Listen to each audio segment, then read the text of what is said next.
তা আমি এই সকালবেলার দিন শুরু করতে চাই, অনেক চেষ্টা টেষ্টা করে আসলে হয় নাই। ঠিক আছে, পারি নাই।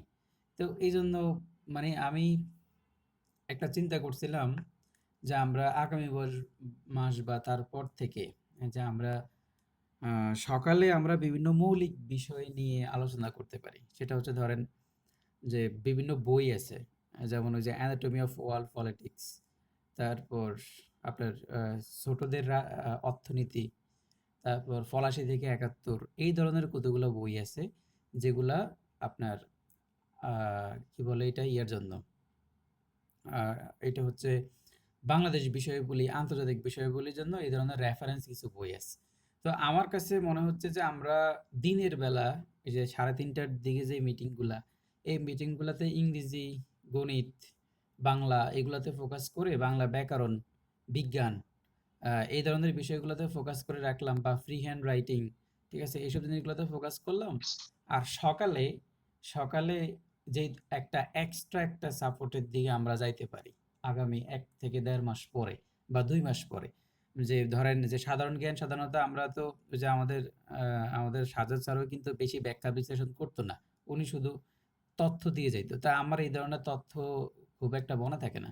আমি বেশিরভাগ একটু মানে পিছনের ঘটনা-টটনা জেনে পড়তে ভাল লাগে। তো এই সাধারণ জ্ঞানের এই বিষয়গুলা আলোচনা করলে এর চাইতে আরো ভালো মনে থাকে। তার মানে আমরা হয়তোবা সকাল ৬টার দিকে, সামনের দিকে যে মানে ৬টার দিকে আমরা কিছু সেশন রাখতে পারি। এখন এই সকাল ৬টার দিকে যদি কোনো সেশন হয়, ঠিক আছে? তাহলে আপনাদের মানে কোনো প্রবলেম আছে কিনা? বা প্রবলেম বলতে ধরেন যে ৬টার দিকে যদি ২-৩ জনা থাকলে ২-৩ জন নিয়ে আমরা শুরু করে দেব। তবে সেটা খুব মজার সেশন হবে। মানে হচ্ছে যে আপনি এখানে ইতিহাসগুলা জানবেন এবং আপনি নিজে কন্ট্রিবিউট করবেন, আপনি নিজেও বলবেন, সমস্যা নেই তো। ঠিক আছে? ধরেন যে আমরা ধারাবাহিকভাবে ইতিহাসগুলা বর্ণনা করব। ধরেন আমরা বাংলাদেশ অ্যাফেয়ার্স শুরু করব। তাহলে সেই ধরেন যে একদম কি বলা যায় যে খ্রিস্টপূর্ব ইতিহাস থেকে, যে খ্রিস্টপূর্ব থেকে কি হইছিল, ওগুলার যে ধারাবাহিকতা, যেই ক্রমটা, সেটা মেইনটেইন করে আমরা একদম সমসাময়িক কালের ইতিহাস পর্যন্ত আসবো। এইজন্য আমাদেরকে কিছু মৌলিক বই পড়তে হবে। তো এইটা এখন না। এখন আমরা বিকেল বেলা এগুলা নিয়ে আলোচনাটা মানে ইংরেজি, গণিত, বাংলা এগুলা নিয়ে ফোকাসটা করব। কারণ চাকরি পাওয়ার জন্য মূল মন্ত্র এগুলা। কিন্তু এরপরে হয়তোবা নভেম্বরের দিকে, ঠিক আছে? যে বিশেষ করে হয়তোবা নভেম্বরের দিকে দেখবেন যে আমরা বাংলা মানে সাধারণ জ্ঞানের যে বিষয়গুলো ওগুলো আমরা সকালে নিয়ে যাব। সকাল ৬টায়। যে আপনি ঘুম থেকে উঠে ফ্রেশ-ট্রেশ হয়ে ১ম এ গল্প শোনা শুরু করবেন। কারণ এটা সামনের দিকে করা যাবে, কারণ আমি ওই রুম একা নিচ্ছি তো। হ্যাঁ, এখন এখন ধরেন যে আপনাকে, যেমন আমাদের যে কি বলে ওইটা, P2 তে একটা ক্লাব আছে 6 AM ক্লাব। ওরাও সকালবেলা বসে আলোচনা করে। ঠিক আছে? আমি চাইছিলাম যে ওদের সাথে যুক্ত হইতে। তো এখন বিষয়টা হয় কি, ধরেন যে এটা পারি নাই। কিন্তু চিন্তা করলাম যে ধরেন যে নিজেই যদি আপনাদের সাথে হইলে আমার কাছে মনে হচ্ছে পারবো। মানে ওদের সাথে তো বিশাল বড়, কিন্তু আপনাদের সাথে যুক্ত হইলে বা একটা টাইম আমরা এটা নিয়ে আলোচনা করব, সেটা হইলে হয়। এখন এটাতে একটা প্রবলেম হচ্ছে যে আপনারা যারা মেয়েরা আছেন, আপনারা সকালবেলা বিভিন্ন কাজ-কাম থাকে। এখন আমরা যদি ৬টার দিকে যদি দিয়ে দেই এরকম একটা বিষয়, ৬টার দিকে দিয়ে দিলে তো ৬টা থেকে ধরেন যে ১-১.৫ ঘন্টা তো আপনার ইয়ে করতে পারেন। মানে ৬টা থেকে ৭:৩০ পর্যন্ত এই টাইমটা যদি আপনারা ফ্রি রাখতে পারেন, তাহলে আপনাদের জন্য খুব ভালো হয়। আমরা বাংলাদেশ বিষয়বলি এবং আন্তর্জাতিক বিষয়বলি যেগুলা আছে, ওগুলাকে আমরা খুব ভালোভাবে গল্প আকারে পড়তে পারবো। এখন আপনারা যারা লাইভে এখানে আছেন, আপনাদের কি মতামত? এটা হইলে আরো ২-৩ মাস পরে, যে সময় পরীক্ষাটা খুব বেশি কাছে চলে আসবে। হৃদয় ভাই কি বলেন? আমরা যদি সকালবেলা এই টাইমটা সেভ করি।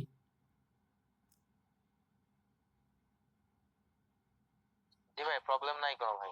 হ্যাঁ, এখন এইখানে মানে এখানে বলেন তো, আপনার সকালবেলা যদি এরকম হয়, এই মুহূর্তে যারা আছেন যে সকাল ৬টার দিকে যদি আমরা বাংলা কি বলে বাংলাদেশ বিষয়বলি বা আন্তর্জাতিক বিষয়বলি নিয়ে আমরা আলোচনা করব। ঠিক আছে? তাহলে এখন এইটা আপনারা যুক্ত হইতে পারবেন না কে? বলেন তো দেখি। মানে কাদের ৬টা থেকে ৭:৩০ পর্যন্ত টাইমটা ফ্রি নাই সকালে? ঘুম থেকে উইঠাই আপনাকে কাজ করতে হয় ফ্যামিলির। ভাই আমি ১ নম্বরে। ১ নাম্বার আপনার। মানে সকালে আপনি তো সকাল ৬টা থেকে ৭:৩০ পর্যন্ত বইসা নাস্তা পানি, খাবার-দাবার এগুলা বানাইতে হয়। হ্যাঁ, হ্যাঁ, তাহলে আপনি একটা কাজ করতে পারেন যে আপনাকে তো আর কথা বলতে হবে না, আর আমরা তো গল্প করব, তাই না? গল্পের মধ্যে সব এমসিকিউ থাকবে। তা আপনি হয়তোবা কানে ইয়ারফোন দিয়ে মোবাইল পকেটে রাখতে বা সাইডে রাখবেন। হয়ে গেল, অথবা লাউড দিয়ে রাখবেন। তাই তো আপনি শুনতেছেন। কত মাধ্যম আছে। আপনি তো এখানে কিছু লিখবেন না, আপনি শুধু শুনবেন। ঠিক আছে? আর কার প্রবলেম হইতে পারে? ৬টা থেকে ৭:৩০ যখন আমরা বাংলা মানে আমরা বিভিন্ন বইগুলা আমরা আলোচনা করব। আদরি আপু, আপনার সমস্যা আছে নাকি?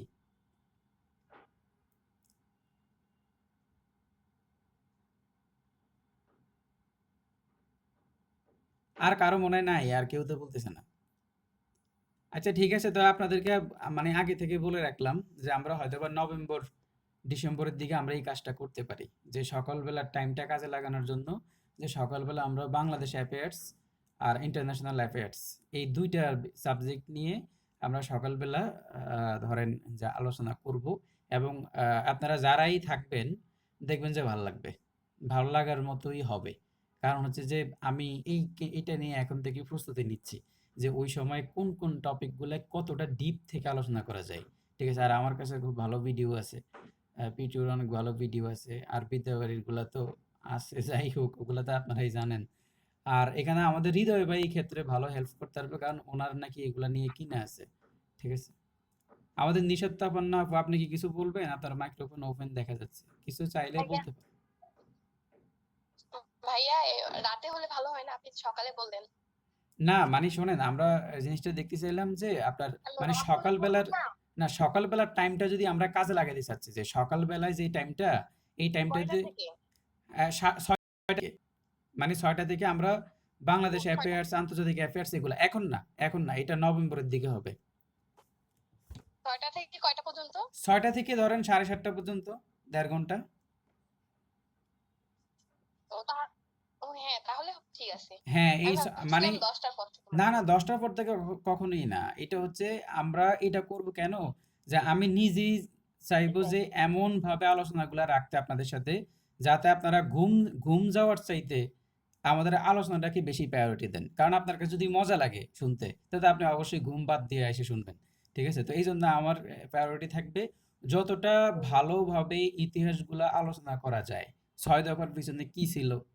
ঠিক আছে? বা এই যে বিষয়গুলা, একটা তথ্যর পিছনে মূল ঘটনাটা সেটা উপস্থাপন করার চেষ্টা করব। এবং আপনারাও সাথে আলোচনা করবেন। ঠিক আছে? তো আমার কাছে মনে হচ্ছে এটা খুবই সুন্দর হবে। তখন আপনার বাংলাদেশ অ্যাফেয়ার্স, আন্তর্জাতিক অ্যাফেয়ার্স এগুলা নিয়ে অনেক ভালো পরিমাণে একটা ভালো দক্ষতা হবে। ঠিক আছে? তো যাক, আমরা আদরি আপু এটা একটা, ভালো হইছে। হ্যাঁ, মানে এই টাইমটা আপনারা যদি বাসার কাজ থাকে সেটাকে ম্যানেজ করে নিবেন। শুধুমাত্র না, ঘুমাবেন এই না। টাইমে তো ভালো হবে। না, এই টাইমে তো চলবেই। এই টাইমে চলবে। এই টাইমে হ্যাঁ, বাংলা, ইংরেজি এগুলা চলবে। ঠিক আছে? ওই সময় আমরা ওইটা হয়তোবা চেষ্টা করতে, মানে ওইটা ধরেন যে আলাদা একটা এক্সট্রা একটা বিষয় রাখি, যাতে আপনার দিনটা সকাল থেকে শুরু হয়। ঠিক আছে? তো আপনি যদি বলেন যে আপনার ফ্যামিলির কাজ আছে, তাইলে তো কিছু করার নেই, আসলে দুঃখিত। কিন্তু যদি বলেন যে না না, আপনি ৬টা থেকে ঘুমাবেন, তো ঘুমিয়ে আসলে কাজ না নেই। যদি বলেন যে আপনি ঘুমাবেন, তাহলে ক্লাস ৬টা আমার থেকেই ফ্যামিলি হবে। টাইম মোটামুটি হচ্ছে ৮টার পর থেকে শুরু হয়। তার আগে হলে তো সমস্যা নাই। এটা ভালো আরকি। ৬টা থেকে এটা ভালো। হ্যাঁ, আবার ৬টা থেকে। ঘুমটা না আপনার হলে আমরা মানে আরো করতে শোনেন, পারবো। এখানে মূল কথা হচ্ছে আমার কাছে, আমাদের তো এখন ঘুমানোর টাইম নেই সত্যি। সত্যি বলতে আপনি ৬টা থেকে যদি আমরা যারাই আছি, যে ৬টা থেকে যদি দিন শুরু করা যায়, দিনের একটা ভালো বরকত পাওয়া যায়। ঠিক আছে? আর আপনারা মনে হয় সবাই মোটামুটি ১১টার মধ্যে ঘুমায়ে যান, বা ১০টা-১১টার মধ্যে ঘুমায়ে যান। আচ্ছা যাই হোক। দেখেন, না, তো ঠিক আছে, এটা নিয়ে আমরা আরো ডিটেইলস আলোচনা করব পরবর্তীতে। আমরা এখন টপিকে চলে যাই। আমরা আমাদের মানে আদরি আপু বলছিলেন যে আমি যেটা বললাম সেটা হচ্ছে, এখানে যদি লিঙ্কিং ভার্ব বাদ দিয়ে যদি বিটি থাকতো, মানে ট্রানজিটিভ ভার্ব থাকতো, তাহলে এই অপশনটা কাটা যেত। কারণ ট্রানজিটিভ ভার্বের পরে তো অ্যাডজেক্টিভ হয় না। ঠিক আছে? তো তখন অপশন হইতো সি নাম্বারটা উত্তর হইতো। আমি বলছিলাম এটা। ঠিক আছে? এখন আপনি তো জানেন অবশ্যই এটা লিঙ্কিং ভার্ব। এটা যে লিঙ্কিং ভার্ব সেটা নিয়ে তো কোনো দ্বিমত নাই। ঠিক আছে? এটা লিঙ্কিং ভার্ব। এখন ধরেন যে অপশনে কি করলো, লিঙ্কিং ভার্ব বাদ দিয়ে ট্রানজিটিভ ভার্ব দিল। ঠিক আছে? তাহলে আপনার এটা কোনো মতই হইল না। তাহলে এটা কি হয়ে যেত? তাহলে দেখেন এই সি নাম্বারটা অ্যান্সার হইতো। কারণ এটা যে লিঙ্কিং ভার্বগুলাকে, এটাকে আপনি ইনট্রানজিটিভ ভার্বও বলতে পারবেন। এটা linking verb plus intransitive verb. কেন ইনট্রানজিটিভ বলতে পারবেন? কারণ এটার পরে অবজেক্ট নাই। কি আছে? অ্যাডজেক্টিভ আছে। কথা বুঝছেন? তখন এটা অ্যান্সার হয়ে যেত। তার মানে এখানে লিঙ্কিং ভার্ব না দিয়ে যদি ট্রানজিটিভ ভার্ব দিত, এখানে ট্রানজিটিভ ভার্ব দিত, তাহলে এটা উত্তর হয়ে যেত, কারণ এটা লিঙ্কিং ভার্বের পাশাপাশি এটা একটা ট্রানজিটিভ ভার্ব, কারণ সরি ইনট্রানজিটিভ ভার্ব, এটা intransitive verb plus linking verb. ঠিক আছে, তো এখন যদি আপনার উত্তরে যদি এখানে বিটি থাকতে, তাহলে দেখেন এটা বিটি, সো এটা হবে না, এটা ইনট্রানজিটিভ ভার্ব হইলে হবে না, কারণ এরপরে নাউন ফ্রেজ, ইনট্রানজিটিভ ভার্বের পরে নাউন ফ্রেজ হয় না, এটা হলো ভার্বের পরে অবজেক্ট কখনো হয় না, এটা তো অবজেক্ট না, সো এই তিনটে অপশন বাদ, এটা উত্তর হইতো, আমি এটাই বলতে চাইছিলাম। তো লিঙ্কিং ভার্ব নিয়ে আমরা 1 মিনিট ছোট একটা আলোচনা করি, যে সাবজেক্ট লিঙ্কিং ভার্ব অ্যাডজেক্টিভ, মানে লিঙ্কিং ভার্বের পরে হয় অ্যাডজেক্টিভ থাকবে আর নয়তোবা সাবজেক্ট কমপ্লিমেন্ট থাকবে, এটা মাথায় রাখিয়েন। তার মানে লিঙ্কিং ভার্বের পরে হয়তোবা অ্যাডজেক্টিভ থাকবে নয়তোবা সাবজেক্ট কমপ্লিমেন্ট থাকবে। এই লিঙ্কিং ভার্ব দুইটা রূপে বসতে পারে, এছাড়া আর অন্য কোনোভাবে লিঙ্কিং ভার্ব বসে না। তার মানে লিঙ্কিং ভার্বের পরে হয়তোবা অ্যাডজেক্টিভ থাকবে নয়তোবা সাবজেক্ট কমপ্লিমেন্ট থাকবে। এখন আদরি আপু, আপনার প্রবলেমটা সমাধান হয়েছে, মানে আপনার বিষয়টা ক্লিয়ার হয়েছে?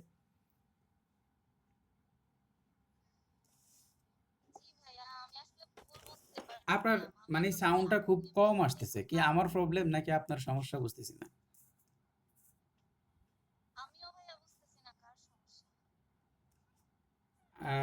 মানে আপনার প্রবলেম নাই তাই না? আচ্ছা, থ্যাংক ইউ। তাহলে আমরা আগে যাই, দেখেন, তা আমরা শুরু করতেছি যে নাউন নিয়ে আমরা এখন খুব দ্রুত আগাবো, কারণ এখন মানে টপিকটা খুব বেশি ইয়া না। তো দেখেন যে নাউন অ্যান্ড ডিটারমিনার আজকে আমাদের আলোচনার বিষয়, আমরা আজকে মাত্র এখন ঢুকলাম আলোচনাতে। তো এখানে নাউন অ্যান্ড ডিটারমিনার থেকে যেই জায়গাগুলো থেকে প্রশ্ন হয়, দেখেন দেখেন যে প্রথমে কাইন্ডস অফ নাউন, নাউনের প্রকারভেদ, ফরমেশন অফ নাউন, আমরা জানি যে একটা নাউন থেকে অন্য নাউনে হয়ে যায়, ম্যাটেরিয়াল নাউনগুলো কমন নাউন হতে পারে, ঠিক আছে, কমন নাউন আবার অ্যাবাস্টিক নাউন হতে পারে, এই যে যে ফরমেশনগুলো সেটা ইম্পর্টেন্ট। এরপর হচ্ছে ট্রান্সফরমেশন অফ নাউন, তারপর হচ্ছে আপনার এটা হচ্ছে নাউনের মানে ডিটারমিনার, মানে এটা হচ্ছে যে আপনার কাউন্টেবল এবং আনকাউন্টেবল, মানে কাউন্টেবল আনকাউন্টেবল থেকে প্রশ্ন হয়, নাউনের ফরমেশন থেকে প্রশ্ন হয়, আর নাউনের প্রকারভেদ থেকে প্রশ্ন হয়, আর একটা হচ্ছে পজিশন অফ নাউন, কোন কোন জায়গায় নাউন বসে। তো আমরা এখন নাউন নিয়ে দেখলাম যে নাউন মূলত দুই প্রকার, একটা হচ্ছে কনক্রিট নাউন আর একটা হচ্ছে অ্যাবাস্টিক নাউন। অ্যাবাস্টিক নাউনটা হচ্ছে ইন্দ্রিয় বা গুণ, মানে কনক্রিটটা হচ্ছে ইন্দ্রিয় বা বস্তুবাচক, মানে আপনি আপনার পঞ্চ ইন্দ্রিয় দিয়ে এটাকে মানে এটাকে আপনি টাচ করতে পারবেন, ঠিক আছে। আর অ্যাবাস্টিক নাউন হচ্ছে যেটা আপনি পঞ্চ ইন্দ্রিয় দিয়ে অনুভব করতে পারবেন, আপনি হাত দিয়ে ধরতে পারবেন না, আপনি কখনো বুঝবেন না, এটাকে শুধু অনুভব করতে পারবেন, এটা হচ্ছে অ্যাবাস্টিক নাউন মানে গুণবাচক। তো এখন এই যে কনক্রিট নাউন বা বস্তুবাচক হচ্ছে আপনার মোট 4 প্রকার: proper noun, common noun, collective noun, material noun. এখন আধুনিক যে গ্রামারিয়ানরা, ওরা ম্যাটেরিয়াল নাউনকে মানে প্রকারভেদটা বাদ দিয়ে দিয়েছে, ওরা ম্যাটেরিয়াল নাউন যে আছে এটাকে স্বীকার করতে চায় না, ঠিক আছে। তো যাই হোক, আমরা যেহেতু ট্রেডিশনাল গ্রামারটা ফলো করি, তো সো আমাদের এটা দেখার বিষয় না। তো আমরা দেখবো যে নাউন হচ্ছে 4 প্রকার, মোট নাউন হচ্ছে 5 প্রকার, কনক্রিট নাউন 4 প্রকার, একটা হচ্ছে proper noun, common noun, collective, material আর হচ্ছে অ্যাবাস্টিক। এখন প্রপার নাউন তো জানেন যে এটা বড় হাতের অক্ষর দিয়ে শুরু হবে, নির্দিষ্ট ব্যক্তি, বস্তু, স্থান এবং নিজস্ব নাম, এগুলা সবগুলাই হচ্ছে প্রপার নাউন, একদম ছোটবেলার পড়া, এটা মনে রাখতে হবে, প্রপার নাউনটা বড় হাতের অক্ষর দিয়ে শুরু হবে, ঠিক আছে, এটা একটু মাথায় রাখলে হবে। তো এই হচ্ছে প্রপার নাউনের বিষয়টা গেল। এরপর আমরা দেখেন এগুলা নোটগুলো আছে আমাদের গ্রুপে, এগুলো নোটগুলো আছে। তো দেখেন প্রপার নাউনের পূর্বে আর্টিকেল বসে না, এটা খুব ইম্পর্টেন্ট। তার মানে আমরা দুইটা বিষয় দেখলাম, যে প্রপার নাউনটা বড় হাতের অক্ষর দিয়ে হয়, প্রপার নাউনের পর আর্টিকেল বসে না, তবে যেখানে যেখানে আর্টিকেল দা বসার নিয়ম আছে সেখানে সেখানে দা বসবে, ওই যে নদী, সাগর, দ্বীপপুঞ্জ, মহাসাগর, ঠিক আছে, পত্র পত্রিকা, এগুলোর পূর্বে দা বসে, এই বিষয়গুলো এখানে বলা আছে। যেমন দা পদ্মা, দা আর্ট, এই যে দেখেন পদ্মা, এটা হচ্ছে আপনার নদীর নাম, তো নদী, সাগর, সূর্য, চন্দ্র, সূর্য, এগুলোর আগে আপনার কি বসে, দা বসে। দা আর্থ, দা সান, এখানে দা সান দুইবার হয়ে গেছে। আর্থ, সান, মুন ইত্যাদি গুলো মানে এগুলা একটা মানে সিঙ্গেল সিঙ্গুলার নাউন বলে থাকে, তাই এগুলার আগে আপনার কি যে, তাই এটার আগে আপনার মানে ক্যাপিটাল লেটার ব্যবহার করতেও পারবেন, নাও ব্যবহার করতে পারবেন, মানে কোনো প্রবলেম না। এটা একটা এক্সট্রা ইনফরমেশন, মানে এটা হচ্ছে কি, দেখেন আমি বললাম যে আর্থ, সান, মুন এগুলা একটা, তো আপনি এদের আগে যদি ক্যাপিটাল লেটার ব্যবহার করেন তাও সমস্যা নাই, স্মল লেটার ব্যবহার করলেও সমস্যা নাই, বিষয়টা এটা। তার মানে প্রপার নাউন, আমরা জানি প্রপার নাউনকে সবসময় আপনার বড় হাতের অক্ষরে লিখতে হয়, কিন্তু সান, ঠিক আছে, দেখেন এইটা হচ্ছে একটা পৃথিবীতে একটা। তো এই যে সানটাকে আপনি বড় হাতের ও ছোট হাতের উভয় দিয়ে লিখতে পারবেন, কারণ এগুলা পৃথিবীতে একটা এই জন্য। ঠিক আছে, তো এইটাই বিষয়টা এখানে। যেমন আর্থ পৃথিবীতে একটা, এই জন্য আর্থ বড় হাতের ছোট হাতের উভয় দিয়েই লিখতে পারবেন। বিষয়টা একটা এক্সট্রা একটা ইনফরমেশন, খুব একটা বেশি ইয়ে না, জানলে ভালো, না জানলে আরো ভালো। তো এখানে দেখলাম যে প্রপার নাউন হচ্ছে কোনো নির্দিষ্ট ব্যক্তি বস্তু এরকম কোনো কিছুকে বোঝায়, নির্দিষ্ট কোনো কিছুর নাম বোঝায়। আর প্রপার নাউনটা বড় হাতের অক্ষর হতে পারে। প্রপার নাউনের আগে সাধারণত আর্টিকেল বসে না, তবে যে সকল জায়গায় আর্টিকেল বসা দরকার, নদী, সাগর, উপসাগর, দ্বীপপুঞ্জ, বিখ্যাত বই, পত্রিকা, এগুলার আগে দা বসে। ঠিক একইভাবে প্রপার নাউন থাকা সত্ত্বেও এগুলার আগে দা হবে। ঠিক আছে, এটাই হচ্ছে মূল কথা। এখন এক্সাম্পলে যেমন লেখা আছে যে যেমন যেমন দেখেন যে ম্যান অফ পার্সন, রহিম, সুমাইয়া। তারপর হচ্ছে ম্যান অফ থিংস, এই যে দেখুন টাইটানিক। তারপর হচ্ছে কোরআন, বাইবেল, মুন, এগুলো হচ্ছে ম্যান অফ থিংস বস্তু। Man of place, Dhaka, America, Canada, এগুলা সবগুলা কিন্তু ম্যান অফ প্লেস, এবং এগুলা সবগুলা প্রপার নাউন। এবার আমরা দেখব কমন নাউনকে। কমন নাউন মানে এক জাতীয় সকলকে বোঝায়, প্রতিনিধিত্ব করবে যেখানে। কমন নাউন হচ্ছে এক জাতীয় সকলকে বোঝায়, মানে যেখানে প্রতিনিধিত্ব করবে। যেমন যেমন ক্যান্ডেল, মোমবাতি, বি, রবার্ট, তারপর হচ্ছে আপনার ক্যাপিটাল, তারপর হচ্ছে আপনার পেন, পেন্সিল, সোলজার, এগুলা সবগুলো হচ্ছে কমন নাউন, একটার প্রতিনিধিত্ব বোঝায়। যেমন আমরা একটু মানে এই দুটোর মধ্যে একটু কম্পেয়ার করি কমন নাউনগুলোর মধ্যে।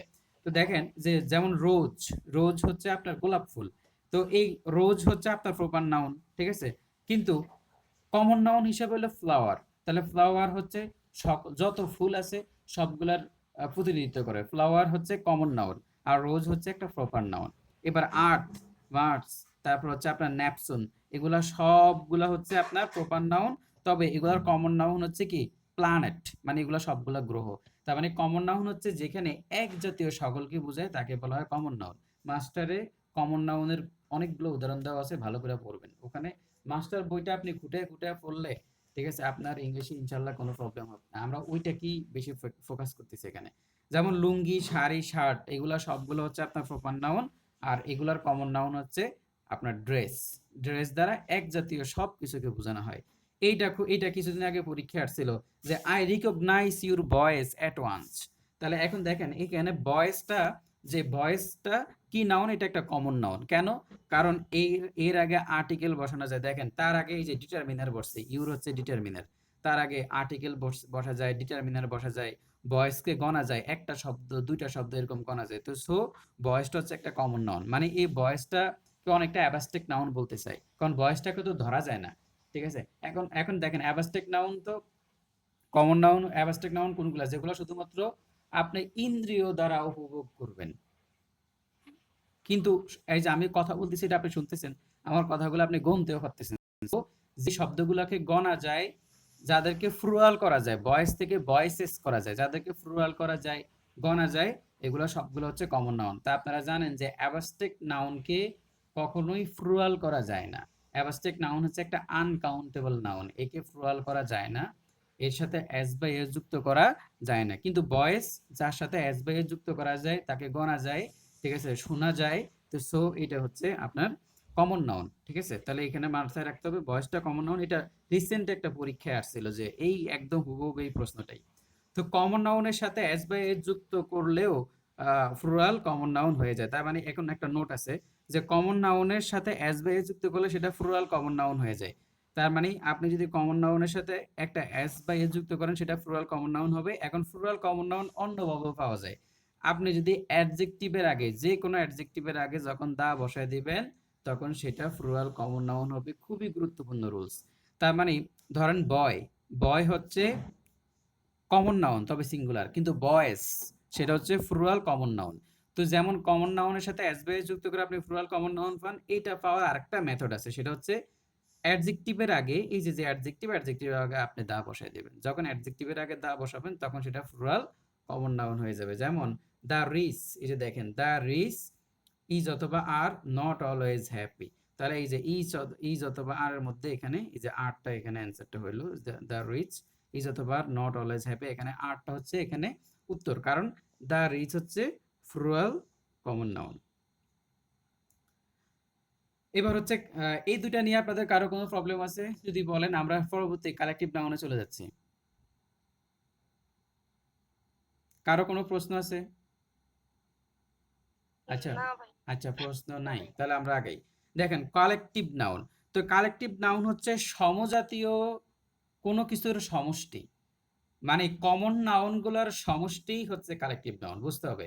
কমন নাউনগুলোর সমষ্টি হচ্ছে কালেকটিভ নাউন। প্রপার নাউন হচ্ছে কমন নাউনগুলোর একটা ইউনিট, প্রতিনিধি। যেমন রোজ, গোলাপ, গোলাপের প্রতিনিধি হচ্ছে কি আপনার ফ্লাওয়ার। তাহলে বুকেট কি, যে বুকেট বলে না, বুকেট, বুকেট হচ্ছে ফুলের গুচ্ছ, ওইটা কালেকটিভ নাউন। দেখছেন যে রোজ একটা গোলাপ, প্রপার নাউন, আপনি গোলাপ দিলেন কাউকে। এবার আপনি কাউকে ফুল দিলেন, শহীদ মিনারে ফুল দিলেন, শহীদ মিনারে তো আপনি গোলাপ দিবেন না, গোলাপ তো বিশেষ মানুষকে দেয়। তাহলে এখন যে ওখানে দিলেন, তার মানে আপনি শহীদ মিনারে ফুল দিবেন, তো ফ্লাওয়ার দিলেন, ঠিক আছে, যে কোনো ফুল নিয়ে দিলেন। এখন আপনি নেতাকে বা কাউকে আপনি বার্থডে গিফট করবেন, ঠিক আছে, তাহলে এখন কি করবেন, বুকেট লাগবে আপনাকে, বুকেট। ওই যে বুকেট হলো কি ফুলের তোড়া, অনেকগুলা ফুলকে একসাথে করে একটা বুকে দেয়। তাহলে এইটাকে বলা হয় কালেকটিভ নাউন। ওখানে অনেকগুলা ফুলের সংমিশ্রণ আছে, রজনীগন্ধা, গোলাপ, ওইটা সেটা অনেক কিছু আছে, ঠিক আছে।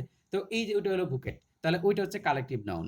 তাহলে আমরা দেখলাম যে কমন নাউনগুলোর সমষ্টি হচ্ছে কালেকটিভ নাউন। যেমন দেখেন সোলজার, ধরেন যে রহিম, রহিম হচ্ছে আর্মি, মানে রহিম হচ্ছে আপনার সেনাবাহিনী। তাহলে রহিম হচ্ছে ব্যক্তির নাম, সেই প্রপার নাউন। তাহলে রহিম সহকারে রহিম, করিম, আরো যদু মধু যারা আছে সবাই মিল্লা আর্মিতে আছে, সবাই হলো সৈনিক। তো সোলজার হচ্ছে সৈনিক, ঠিক আছে। আর তাদের সমষ্টিটা যেটা, সেটা হচ্ছে আর্মি। যেমন ধরেন যে তামিম ইকবাল, সে প্রপার নাউন। প্লেয়ার, প্লেয়ার হচ্ছে আপনার কমন নাউন। পৃথিবীর সকল প্লেয়ারকে বোঝানো হচ্ছে, প্লেয়ার দ্বারা এখানে হাশিম আমলাকেও বোঝানো হচ্ছে, কুইন্টন ডি কককে বোঝানো হচ্ছে, মেসিকে বোঝানো হচ্ছে, সেটা হলো প্লেয়ার, এটা কমন নাউন, এক জাতীয় সকল। এখন যদি সবাই মিলে যদি যদি বলে যে আর্জেন্টিনার টিম, যদি বলে যে আর্জেন্টিনার টিম বাংলাদেশে আসছে, তাহলে এই যে টিম, আর্জেন্টিনার দল, এই দলটা হচ্ছে আপনার কালেকটিভ নাউন। এখন যদি বলে যে বাংলাদেশ টিম, বাংলাদেশ টিমে কি এখন পাকিস্তানে গেছে, সবাই কি গেছে, মোহাম্মদ রফিক কি গেছে, তামিম ইকবাল কি গেছে, যায় নাই। তাহলে টিম হচ্ছে কমন নাউনগুলোর মধ্যে থেকে বাছাইকৃত কিছু লোক। প্লেয়ার থেকে 15 জন প্লেয়ার ওখানে টিম হিসেবে গেছে। প্লেয়ার তো বাংলাদেশে অনেক আছে, এরা হচ্ছে সবাই কমন নাউন। আর এখান থেকে 15 জন একসাথে গেছে কোথায়, আপনার পাকিস্তান খেলতে, তাহলে ওইটা একটা বাংলাদেশ টিম, ওইটা একটা কালেকটিভ নাউন। অনেকগুলা প্লেয়ারকে বাছাই করে কালেক্ট করে কালেকটিভ নাউন হয়ে গেছে। একইভাবে তো সোলজার সৈনিক, আর্মি হচ্ছে কালেকটিভ নাউন। ম্যান, বয়, ওয়েমেন, এগুলা সবগুলো হচ্ছে আপনার, এগুলা সবগুলা কমন নাউন। তাহলে এর এর কালেকটিভ নাউন কি, people, public, group, class, crowd, majority, minority, team, nation, move, parliament, group, family, audience. দেখেন আমি অনেক সুন্দরভাবে নোটটা করছি এখানে, যে আপনার এই যে এগুলো সবগুলো, এরা হচ্ছে সবগুলো কমন নাউন। এই যে ম্যান, ম্যান দ্বারা পিপল, পাবলিক, গ্রুপ সবকিছু হইতে পারে, বয় দ্বারা এগুলো সব হইতে পারে, গার্ল দ্বারা এগুলো সব হইতে পারে, ওয়েমেন দ্বারা এগুলো সব, ঠিক আছে। এই যে এখানে স্টুডেন্ট দ্বারা এগুলো সব হতে পারে, টিচার দ্বারা এগুলো সব হতে পারে। তার মানে দেখেন এই যে people, people, people, public, group, class, crowd, crowd মানে জনগণের ভিড়। এই যে মুভ মানে উশৃঙ্খল জনতা, যারা মারামারি করবে, ঠিক আছে। তো এই যে আমাদের হৃদয় ভাই কি নাই, হৃদয় ভাই কি নাই, উনি মনে হয় ডিসকানেক্ট হয়ে গেছে, যে দাঁড়ানো ওনাকে একটু অ্যাড করে নাই উনি। আচ্ছা আসছে তো কে যেন একজন।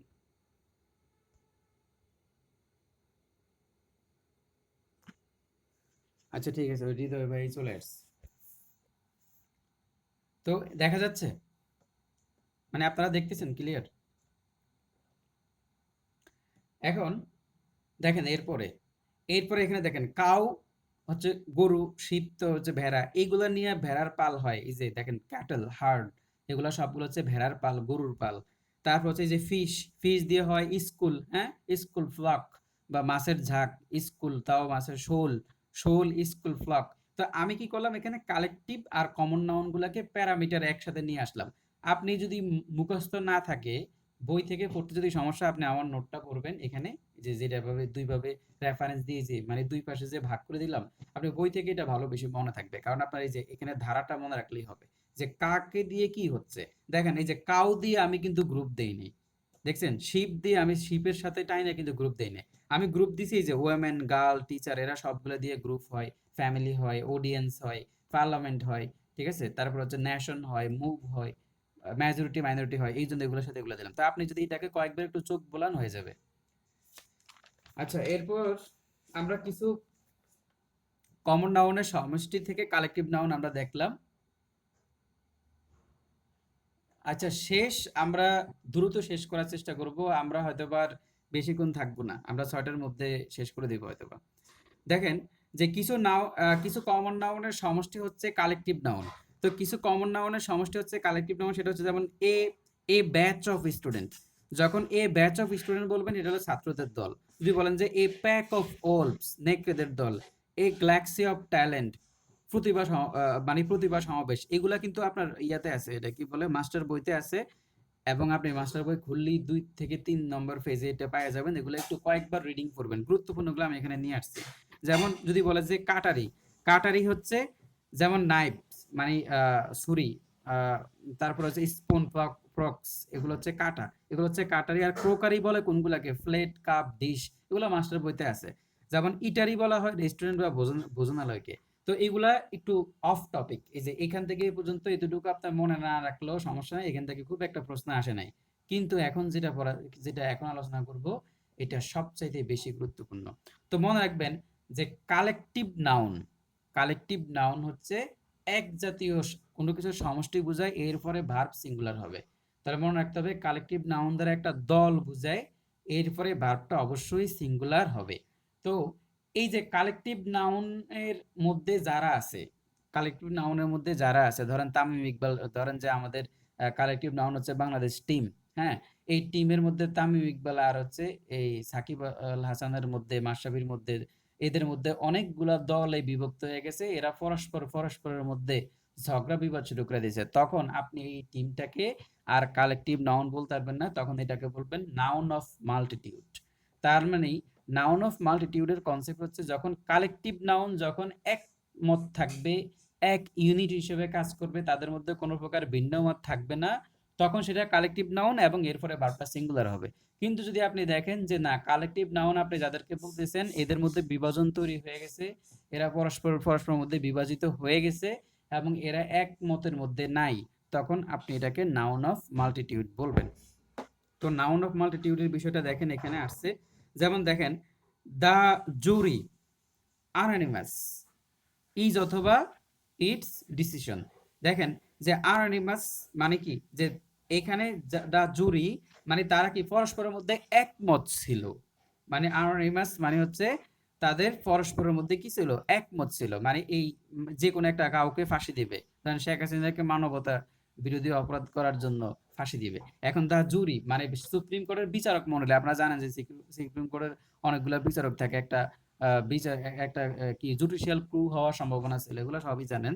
তো এই যে বিচার দা জুরি মানে বিচারক মণ্ডলী, এই বিচারক মণ্ডলী সবাই শেখ হাসিনাকে এই মানবতা বিরোধী অপরাধের জন্য হ্যাঙ্গিং আনটিল উইথ ডেথ, ঠিক আছে, আনটিল ডেথ পর্যন্ত, মানে মৃত্যুর আগ পর্যন্ত তাকে ফাঁসি দিবে, এই ঘটনা ঝুলাই রাখবে। এই যে এই ঘটনাটা দ্বারা তারা একমত পোষণ করছে, তখন তারা সবাই সিঙ্গুলার একটা ইউনিট হয়ে গেছে, তখন ভার্বটা এই যে দেখেন সিঙ্গুলার হবে, তার মানে তখন এটা কালেকটিভ নাউন। তার মানে এখানে দা জুরি এখানে কালেকটিভ নাউন, দা জুরি এখানে কালেকটিভ নাউন, কারণ তারা একমত হয়েছে, এই যে এখানে একমত হয়েছে কোন একটা সিদ্ধান্তের ব্যাপারে, একমত হয়েছে কোন একটা সিদ্ধান্তের ব্যাপারে।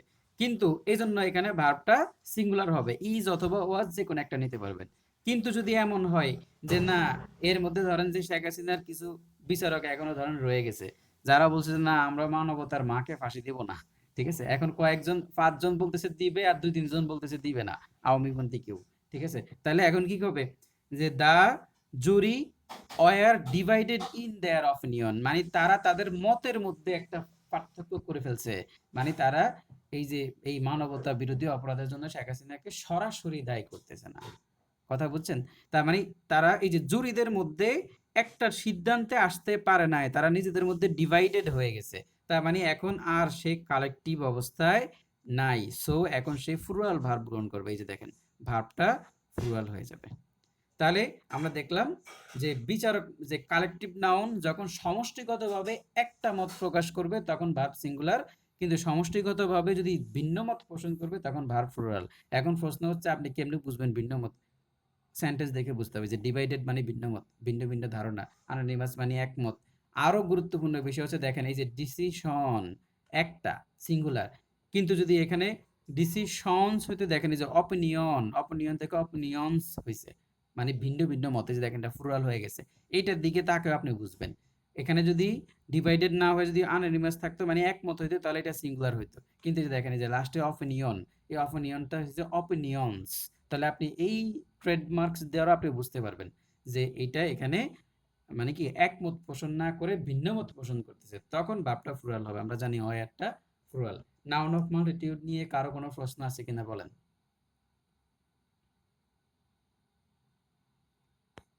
পুরাপুরি বুঝছেন যারা আছেন? সমস্যা নাই? নাই ভাইয়া। আচ্ছা, থ্যাংক ইউ। তাহলে আমরা আরো কিছু উদাহরণের দিকে দেখি। দেখেন যে দ্য ক্লাস ইজ অথবা are going the arrange a debate. দেখেন এই যে এ ডিবেট মানে তারা একটা বিতর্ক প্রতিযোগিতার আয়োজন করতেছে, ঠিক আছে? তাহলে এই যে দেখেন এই ডিবেট অ্যারেঞ্জ এ ডিবেট, একটা বিতর্ক প্রতিযোগিতা আয়োজন করতেছে, তাহলে সিঙ্গুলার, সবাই মিলে একটা বিতর্ক প্রতিযোগিতা অনুষ্ঠানের আয়োজন করতেছে, তাহলে ভার্বটা সিঙ্গুলার, এজন্য ইজ হবে। দ্য ক্লাস ওয়াজ হ্যাভ অথবা হ্যাজ ডিফারেন্ট ভিউজ, মানে তাদের মধ্যে ভিন্ন ভিন্ন মতামত চলে আসছে। দ্য ক্লাস ওয়াজ হ্যাভ অথবা হ্যাজ ডিফারেন্ট ভিউজ, তাদের মধ্যে ভিন্ন ভিন্ন মত যেহেতু চলে আসছে, ভিউজ, এই যে দেখেন ভিউজ, দেখছেন এই যে ভিউজ, ডিফারেন্ট ভিউ আসে নাই, এই যে ডিফারেন্ট এর জন্য ভিউজ হয়েছে, ঠিক আছে? তো এই যে ভিউজের দিকে তাকে আপনি দিতে পারেন যে হ্যাভ হবে, কারণ তারা পরস্পরের মধ্যে ভিন্ন ভিন্ন মত, ভিন্ন ভিন্ন দৃষ্টিভঙ্গি তাদের মধ্যে চলে আসছে।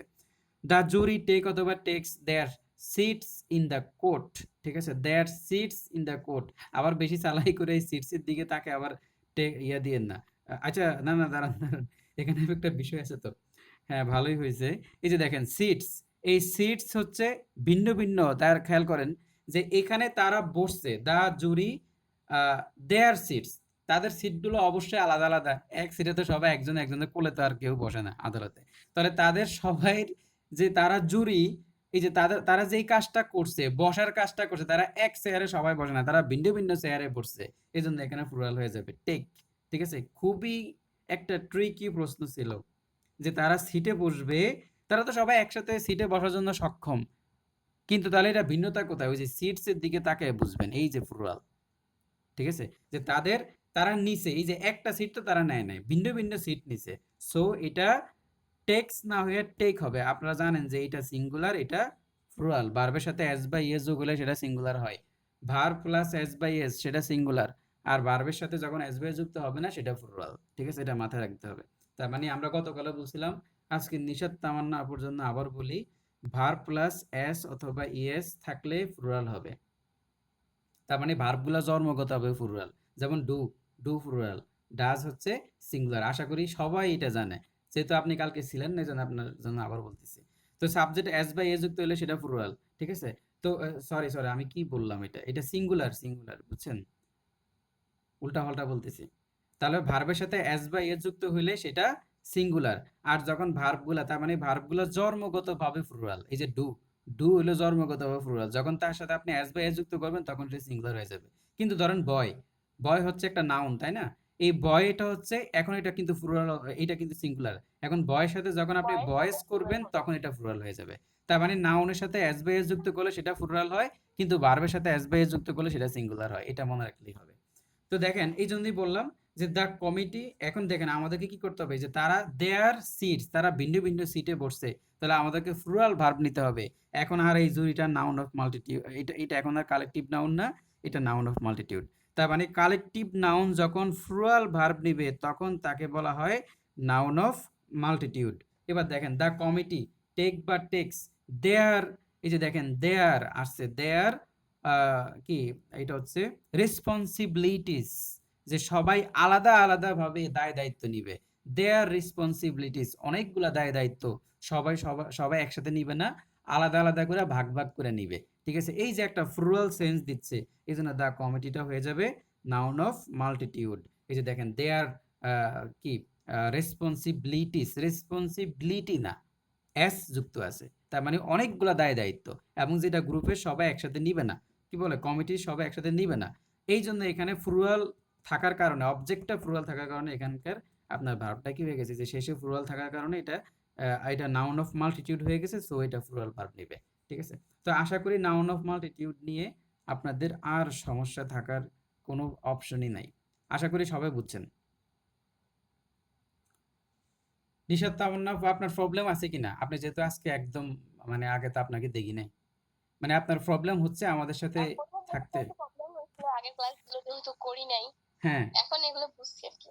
হ্যাঁ, থ্যাংক ইউ। হ্যাঁ, আপনার আমার কাছে মনে হচ্ছে কি জানেন, যে আমাদের এখানে যে কেউই যদি আপনি রেগুলারিটি মেনটেন করেন, যে আপনি দেখবেন যে ইনশাল্লাহ মানে একটা প্রবলেম হবে না। আর আমরা তো খুব বেশি পরিমাণে ডিটেলস আলোচনা করি, তো অনেক বেশি পরিমাণে লেন্দি, যেগুলো কোচিংগুলো কখনো করে না, ওদের এত টাইম নেই, কিন্তু আমাদের এখানে তো অজস্র টাইম। তো সো আমরা একটু বেশি আগের ডিটেলস। ভিডিওগুলো তো মনে হয় আছে না আপনাদের ইয়েতে, জি, গ্রুপে তো আছে। হ্যাঁ হ্যাঁ, অবশ্যই আগের গ্রুপে। ওই যে আপনার আলোচনা, ওটা থেকে দেখে নিতে হবে। হ্যাঁ হ্যাঁ, গ্রুপে আছে, ওই ভিডিওগুলো ওখানে আছে, আপনার ইচ্ছা হইলে যখন ইচ্ছা হয় আপনি দেখতে পারবেন। আর আমরা তো আজকে নতুন শুরু করলে তো গ্রামারটা, তো সো আপনার জন্য সুবিধা হবে। দেখেন ম্যাটেরিয়াল নাউন, তো ম্যাটেরিয়াল নাউন হচ্ছে, যে আমরা জানি যে পৃথিবীতে বিদ্যমান কোনো কিছুর অস্তিত্বকে সম্পূর্ণ অবিভাজ্যভাবে বোঝায়। সংখ্যা দ্বারা গণনা করা যায় না, এত কিছু লাগবে না, সোজা কথা যা গণনা করা যায় না, পরিমাপ করা যায় না, ম্যাটেরিয়াল নাউন, শেষ। ঠিক আছে, মানে সরি, গণনা করা যায় না তবে পরিমাপ করা যায়। গণনা করা যায় না তবে পরিমাপ করা যায়, আপনি গুনতে পারবেন না তবে মাপতে পারবেন, যেমন তরল পদার্থ যা আছে এগুলো সব ম্যাটেরিয়াল নাউন। তার মানে যখন আমরা কোনো কিছু গুনতে পারবো না তবে মাপতে পারবো, ঠিক আছে, এইগুলাকে বলা হয় ম্যাটেরিয়াল নাউন। ঠিক আছে, তো সংজ্ঞা ইম্পর্টেন্ট না, আমাদের ম্যাটেরিয়াল নাউন কোনগুলা সেগুলো ইম্পর্টেন্ট। তো এখানে একটা জিনিস মাথায় রাখতে হবে, বস্তু তৈরির উপাদানটাকে বলা হয় ম্যাটেরিয়াল নাউন, তৈরিকৃত বস্তুটা কমন নাউন হবে। তাহলে দেখেন যে বস্তু তৈরির উপাদানটা হচ্ছে ম্যাটেরিয়াল নাউন, আর তৈরিকৃত বস্তুটা হবে কমন নাউন, এটা মাথায় রাখতে হবে। তাহলে এখন যদি আমি আপনাকে বলি এই যে কাগজটা, বলেন তো কাগজটা কি নাউন? ম্যাটেরিয়াল। Material noun. আচ্ছা, তাহলে বলেন যে কাগজটা ম্যাটেরিয়াল নাউন। হ্যাঁ, এখন জানেন যে কাগজ কি দিয়ে তৈরি? বাঁশ দিয়ে তৈরি, তাই না? বাঁশটা সেগুলো দিয়ে তৈরি কাগজ। তাহলে এখন তো তো বাঁশ তো হচ্ছে ম্যাটেরিয়াল, তাই না? আমাদের যে মানে কাঠ, উড, উড থেকে পেপার তৈরি, তো উড তো ম্যাটেরিয়াল নাউন। তাহলে ম্যাটেরিয়াল নাউন দ্বারা তৈরিকৃত বস্তুটা হলো পেপার, তো পেপারটা তো কমন নাউন হওয়ার কথা, কিন্তু পেপার কমন নাউন না কেন? কেন জানেন? ব্যাখ্যা কি জানেন? কারণ এটার মধ্যে আপনি কাঠ দেখবেন, এই যে দেখেন এই পেপারের মধ্যে কাঠ দেখা যাচ্ছে না, তার মানে বস্তু যেটা দ্বারা তৈরি সেটা যদি দেখা যায় ওই বস্তুটার মধ্যে, তখন সেটা কমন নাউন হয়ে যাবে। যেমন ধরেন যে গোল্ড, গোল্ড হচ্ছে ম্যাটেরিয়াল নাউন। এখন গোল্ড দ্বারা আপনি একটা স্বর্ণের একটা চেইন বানাইলেন, মোটা এক ভরি দিয়ে যেভাবে বানাইলেন, ঠিক আছে, এই যে যে স্বর্ণের চেইন, এই স্বর্ণের চেইনের মধ্যে দেখা যাচ্ছে,